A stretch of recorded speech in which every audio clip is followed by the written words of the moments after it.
Doc's Place. Glad you can join me again. I'm your host, Doc, and we've got a lot of things to talk about today, so why don't we just jump right in? First of all, I'm excited. It's preseason. Football is back. And a big shout out to my world famous Washington Redskins for a big win over the New England Patriots. Final score was 23-6. I've been a Redskin fan for over 50 years. Hard for me to say that. Yes, I'm that old. And just to show my support as a Redskins fan, I just want you to know that I'll be flagging this all season long, okay? So all you haters, I'm sorry. Yes, I'm in the ATL, but I'm a dyed-in-the-wool Redskins fan, okay? So just keep that in mind. A couple of things. First of all, in Atlanta, one of the big concerns this week, and I'm sure if you've watched national news, you know all the talk is about the two patients that were brought to Emory University Hospital suffering from the Ebola virus. Everyone knows the Ebola virus is very infectious. We've been told that it's not that contagious, that it takes an exchange of bodily fluids, things of that nature in order to contract the virus. But of greater concern is what we don't know about the virus and the obvious concerns of the residents in Metro Atlanta about the possibility of contamination. Personally, it's a double-edged sword for me. Certainly, I can appreciate and applaud the fact that the United States has seen fit to render aid to these two humanitarians who, at great sacrifice to themselves, volunteered as missionaries to help the people of Liberia and other African countries. But on the other side of the coin, again, it's what we don't know about the virus that has everyone concerned. My personal opinion, well, I'll be honest with me and truthful with you. I'm not so sure that I completely trust what I'm being told by the CDC. I mean, you just have to remember a few months ago when there were vials of smallpox found in a utility closet at a supposedly secure facility. So I think the situation with the Ebola virus, uneasy as it may be, and I know it's enough to make you more nervous than a long-tailed cat in a room full of rocking chairs, we're just going to have to take a wait-and-see approach. And that's where we currently are. The disease has also spread to other countries, such as Spain, and the World Health Organization has also said, you know, this could become a great international threat.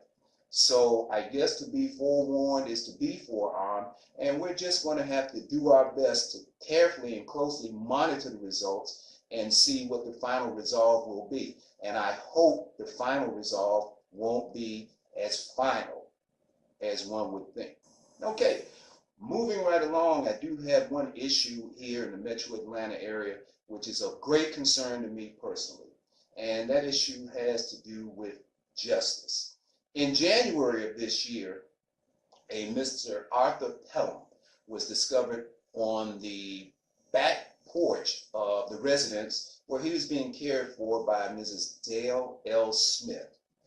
Mr. Pelham died, froze to death, hypothermia. The concern was that Mrs. Smith was negligent in the discharge of her duties as an adult care provider. Now, she's been currently housed in the Jonesboro jail in Clayton County, Georgia, since May. She's being charged with the neglect of an elderly person who is 65 years or older, as well as felony murder. And my question and my concern is this really a crime, or is this just a culmination of a tragic set of circumstances? Let's examine the facts that I have. First of all, here's Mrs. Dale L. Smith.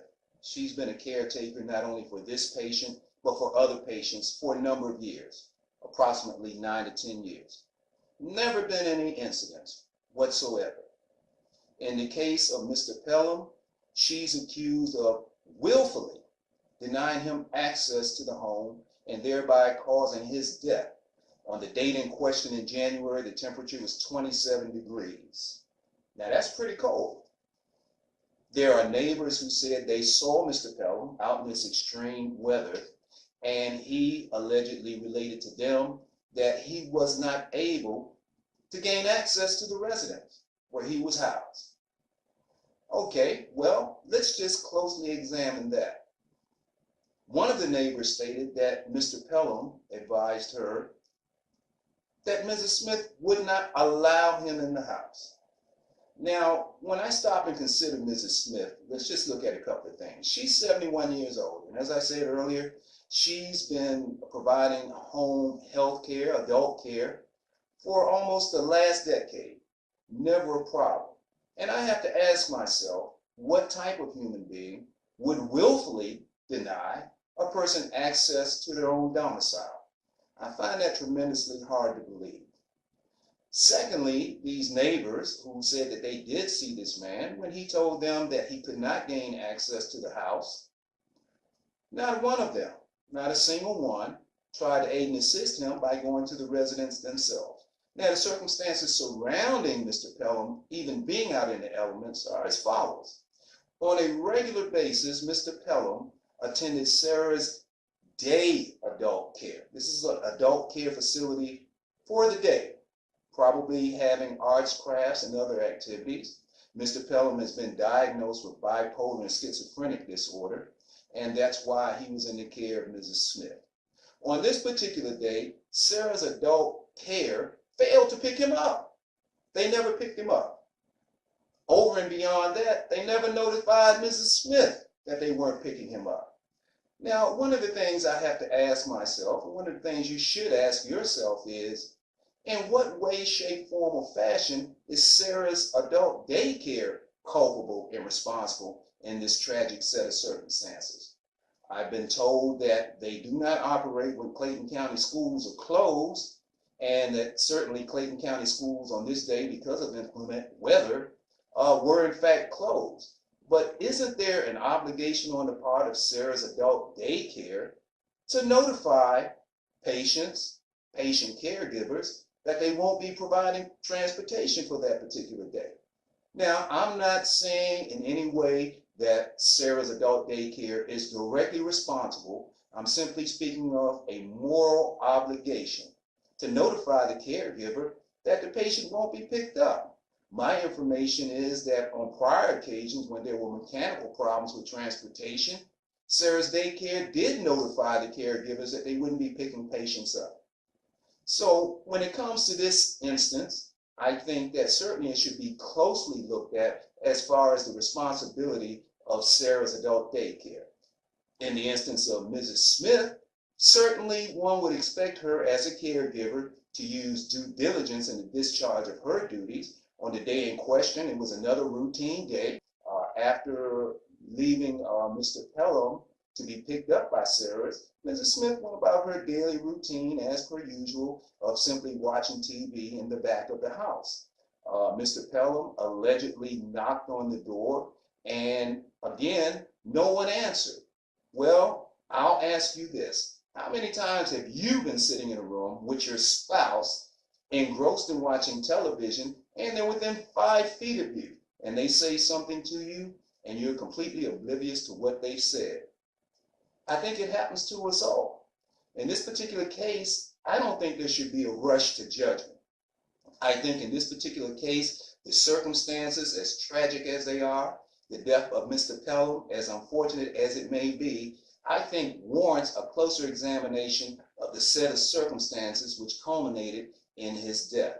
Again, I don't believe willful neglect. That to me speaks to having the intent. And I certainly don't believe that it was the intent of Mrs. Smith to allow Mr. Pelham to die. I just find that unreasonable. I believe that in a lot of cases, the judicial system is quick to rush to judgment. They're quick to rush to prosecution because they want to hold someone directly responsible. And in this particular case, I believe the old axiom is justice, yes, but what is just? Just is to see that none is poor nor I richer because of deceptive thoughts, words, or deeds. And I think in this particular case, every nuance of information needs to be carefully examined. Others would ask for expediency in the administration of justice and prosecution, but I say this to you. When it comes to justice and expediency, I have to quote the words of the elder Greek statesman Solon. who said, let not that which is expedient be base, or if it be base, let it not seem expedient. And I think that that's what we need to do, because justice is no accident. Mrs. Smith has been housed in Clayton County Jail since May. She's 71 years old, 73 years old, I stand corrected, 73 years old. She has respiratory problems. She has a heart condition. She's under $100,000 bond, $100,000 bond, which means $10,000. This woman can't come up with $10,000. Now, if we're really concerned about the elderly, certainly, again, our heart goes out to the family of Mr. Pelham, but also my heart goes out to Mrs. Dale Smith, because she's elderly as well.